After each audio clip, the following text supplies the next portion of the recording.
Hello everyone, my name is Jintao Zhang. I will introduce our SIGIR paper about how to train a dense retrieval model. As the paper name suggests, the task is full-stage retrieval, the model is dense retrieval model, and the paper is about training algorithms. I believe this paper is really worth your next 15 minutes because the theoretical analysis is very inspiring and the training techniques are very effective. So I hope you will not leave. Now let's begin. To start with, let's talk about the traditional retrievers and dense retrieval models. Though relatively effective, traditional retrievers like BM25 ignore high-level properties and cannot semantically match queries and documents. Recently, researchers turned to dense retrieval models for better ranking performance. Dense retrieval models represent queries and documents with low-dimensional vectors, and the vector similarities are regarded as relevant scores. Although some training methods have been proposed in the literature, we find there are two unsolved but essential problems. Firstly, researchers have conflicting empirical conclusions about whether to use hard negatives or random negatives. Secondly, the existing training methods are inefficient, such as knowledge distillation and periodic index refresh. This paper tries to tackle these two problems. We believe these problems are mainly caused by the lack of theoretical understanding of the training process. Therefore, we theoretically analyze it and have the following two conclusions. Firstly, we analyze the difference between random negatives and hard negatives. We find that using random negatives is actually minimizing the total pairs errors, whereas using hard negatives is actually minimizing the top k pairs errors. Considering that we only care about the top ranking performance, using hard negatives is in line with the truncated evaluation matrix, and thus is better. Secondly, we analyze the existing popular hard negative sampling method, which we call it static hard negative sampling. This method usually uses BM25 or a well-marked dense retrieval model to retrieve top irrelevant documents as negatives, which are static in the training process. We find this method cannot guarantee retrieval performance improvement, which may be the cause that some researchers find hard negatives not useful. We further propose dynamic hard negative sampling.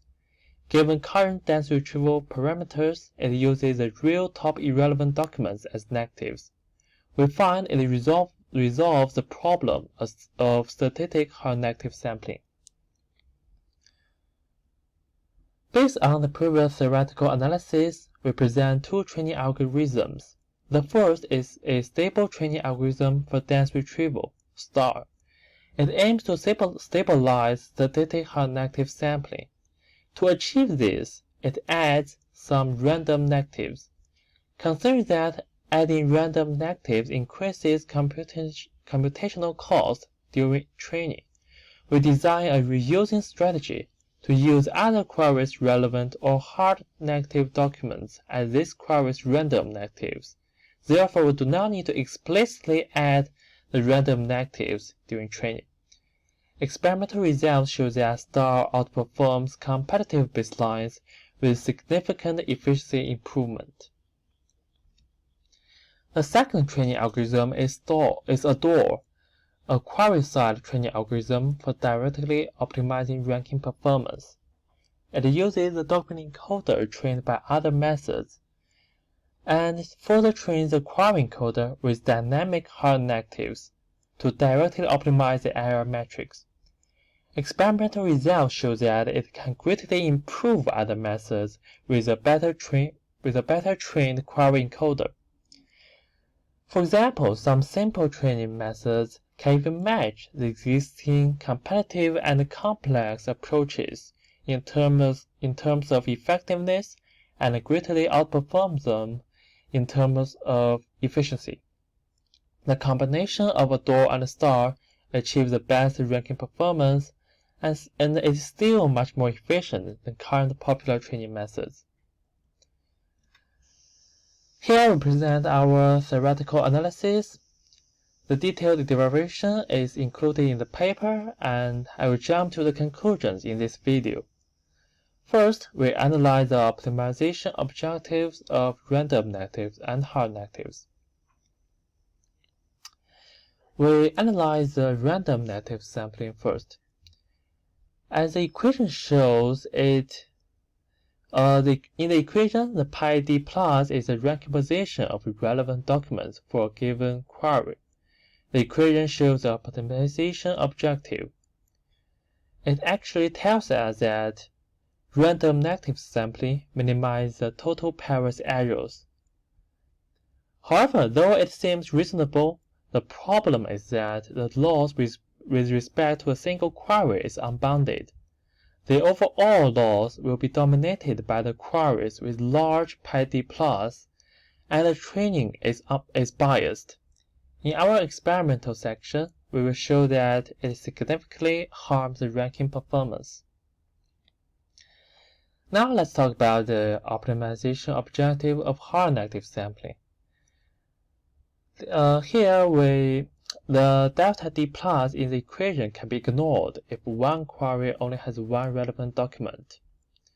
In this video, I will ignore it to save some trouble. The hard negatives are defined as the top k irrelevant documents.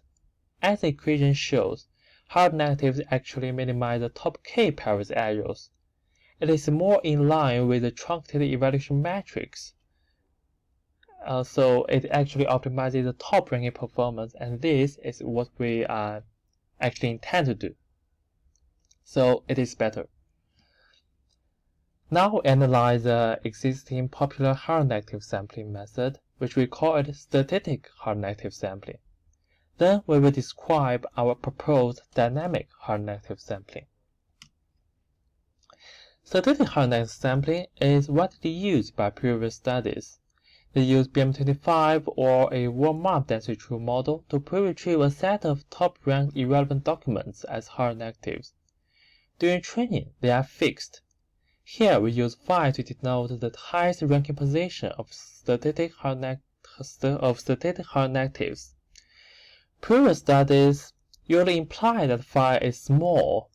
However, training with gradient descent actually forces phi to be very large instead of small. Phi can be as large as the size of the corpus. Therefore, an ideal density retrieval model with zero training loss will produce almost zero MRR evaluation score. As you can see, static hard negative sampling is very risky. Dynamic hard negative sampling, on the contrary, resolves the pre-mentioned issue. They are defined as the real top k irrelevant documents. Since the model parameters are constantly changing during training, these negatives are also dynamically changing, and can only be obtained with real-time retrieval at each training step. You can also define the quality score phi as in the previous slide. As you can see, phi is limited for dynamic hard negatives. Its upper bound is the number of relevant documents plus 1. Therefore, zero training loss corresponds to perfect ranking results. So we should use dynamic hard negatives to train a dense retrieval model. Using the previous theoretical analysis, we propose two training algorithms, STAR and ADORE. They are also combined to produce a better ranking performance. Firstly, we describe STAR, which aims to stabilize the static hard negative sampling.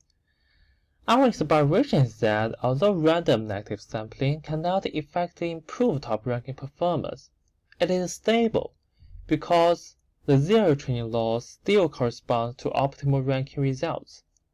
Therefore, we use static hard negative sampling to optimize top ranking performance and to use random negative sampling to stabilize the training. As the equation shows, we want to linearly combine the two loss functions. However, adding some random negatives actually increases the computational cost during training. Therefore, we propose the in-batch reusing strategy to utilize other queries' relevant documents or hard negative documents as these queries random negatives. With this strategy, we do not need to explicitly add random negatives during training, and thus improve the training efficiency. The second training method is adore. It aims to use dynamic hard negatives for training. Since these negatives need to be retrieved at each training step, we use a pre-trained document encoder and only fine-tune the query encoder. As the right figure shows, we use the query embedding to retrieve a set of top-ranked documents, and use lambda ranking laws to directly optimize our evaluation metrics. Now we will show the experimental results. We verify our theoretical analysis and present the effectiveness and efficiency of our methods. Firstly, we verify our evaluation, our theoretical analysis about random negatives and hard negatives. According to the left figure, the histogram suggests that the model only fails for a very small number of difficult queries. However, the line chart shows that these difficult queries contribute to more than half of the total Paris errors. Therefore, using random negative sampling is biased towards these difficult queries. Furthermore, we evaluate the total Paris errors and the top key Paris errors for different trained models in the right figure. As you can see, the random negative sampling is indeed optimized total Paris errors. And our proposed method actually optimizes top K Paris errors. Hence, we successfully verify our theoretical analysis about random negatives and hard negatives. Secondly, we verify the risks of static hard negative sampling. We adopt a refresh strategy, that is, refreshing the static hard negatives every 5K steps. The right figure shows the ranking performance at different training steps.